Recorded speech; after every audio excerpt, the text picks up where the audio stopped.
Discipline doesn't exist. What you've been calling discipline, the consistency, the follow-through, the ability to execute when you don't feel like it, isn't a character trait. It isn't a muscle you build through willpower. It isn't something some people have and others don't. It's a regulated nervous system, and you cannot willpower your way to regulation. Here's why that changes everything. Every program, every framework, every productivity system you've ever tried was built on the assumption that discipline is something you choose, that if you want it badly enough, structure it correctly enough, hold yourself accountable hard enough, you'll have it. You've tried that. You've tried it repeatedly, and it works. Until it doesn't. Until the streak breaks. Until the system collapses. Until the version of yourself that was executing so cleanly just stops. And you call it a failure of willpower. It wasn't. It was a dysregulated nervous system reverting to its baseline state. Because discipline was never the variable. Regulation was. Here's the mechanism, 3 of them. None of them are about motivation. Mechanism 1, the cortisol override.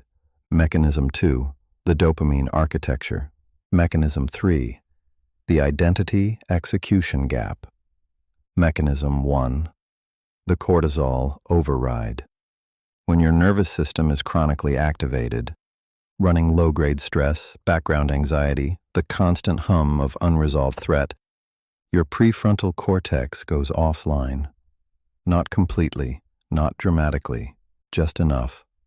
Just enough that strategic thinking degrades, that long-term orientation collapses into short-term relief-seeking, that the part of your brain responsible for executing on your stated intentions gets overridden by the part responsible for managing perceived threat.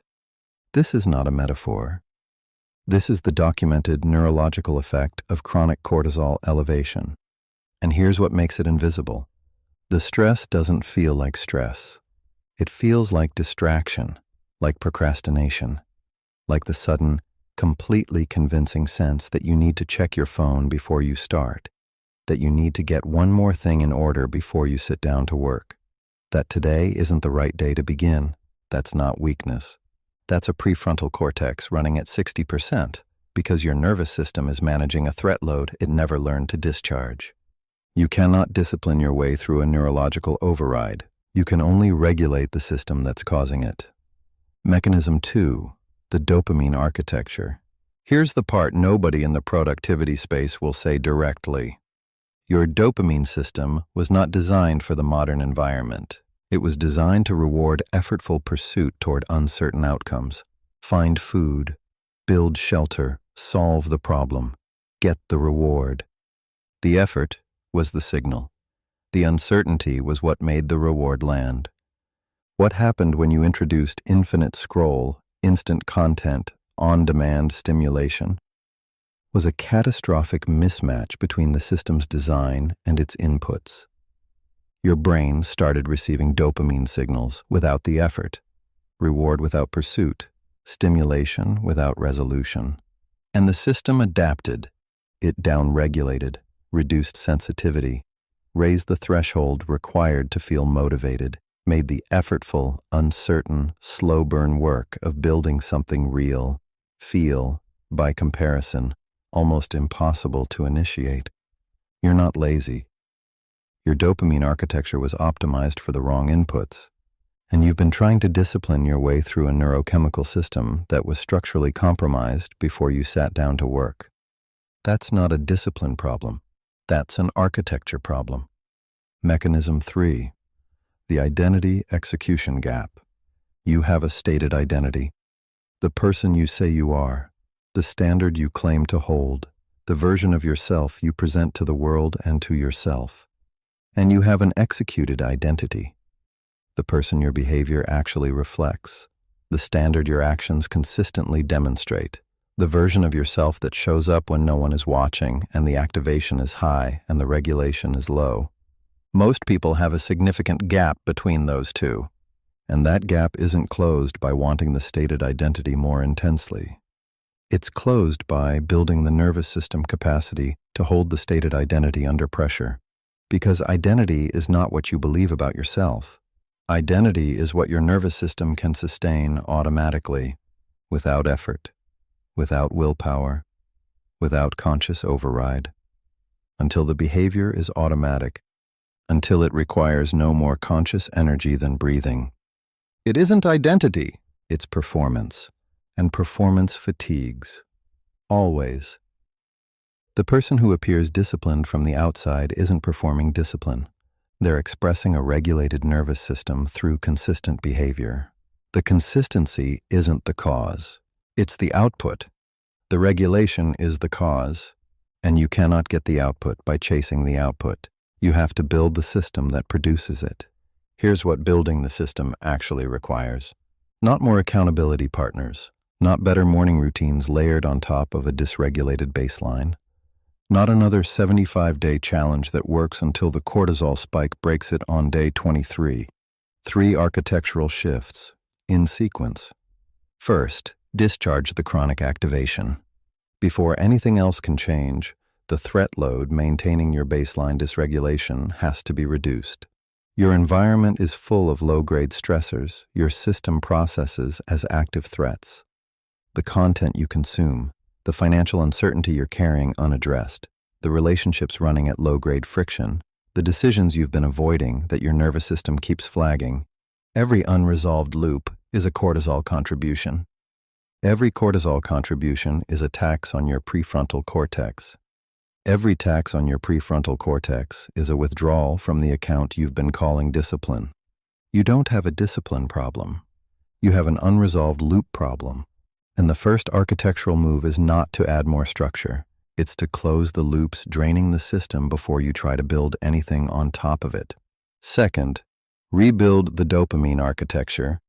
Effort before reward. Without exception. Not as a moral stance. As a neurological recalibration. Every time stimulation precedes effort. Every morning scroll before the first real work. Every reward consumed before it's earned. You are reinforcing the mismatch. Every time effort precedes reward, every session of real work completed before the phone is touched, every uncomfortable task executed before the comfortable one, you are rebuilding the architecture, accumulated deliberately over 30 consecutive days. The sensitivity returns. The effortful work starts to feel like something the system wants to pursue. Because you rebuilt the architecture that made pursuit feel rewarding. Third, close the identity execution gap through evidence, not intention. You cannot close the gap by wanting the stated identity more. You cannot close it by believing in it harder. You can only close it by generating repeated behavioral evidence. At the exact point where your nervous system typically retreats, that the stated identity is what actually exists. One kept promise per day that the previous version of you would have rationalized away. One executed commitment that proves the gap is closing. One moment where the behavior matches the stated identity, not because you felt like it, but because you chose it when you didn't. Accumulated over 30 days, that evidence becomes the foundation of an executed identity, not a performed one, a structural one. The person on the other side of this architecture doesn't feel disciplined. They don't experience their consistency as effort. They don't white-knuckle their way through the morning. They don't fight themselves to sit down and work. They just do it. Not because they're exceptional, because their nervous system was recalibrated to treat that level of execution as its default state. The discipline you've been chasing is the byproduct of a regulated system. You were trying to manufacture the byproduct while the system stayed broken. You don't have a discipline problem. You never did. You don't need more discipline. You need a different nervous system. Here's what that actually looks like. Day 1 exposes your exact thermostat trigger, the precise moment activation fires, the specific ceiling your nervous system has been defending without your permission. Most people have never identified it with precision. They know something happens. They don't know exactly when. That's why it keeps happening. Over 30 days, you identify the exact ceiling, dismantle the environmental architecture reinforcing it, and install a tolerance that lets you hold more without activation. Not philosophy, not motivation. A structural recalibration your current nervous system has never been given. Here's what happens without it. You'll start the next system. It'll work for 17 days, maybe 23, then the streak breaks.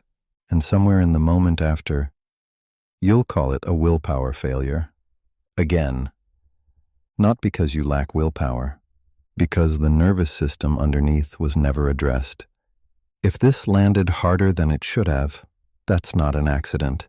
If you want discipline to stop feeling like a fight, the architecture is in my bio. It's the only place I'm giving it. Calibration.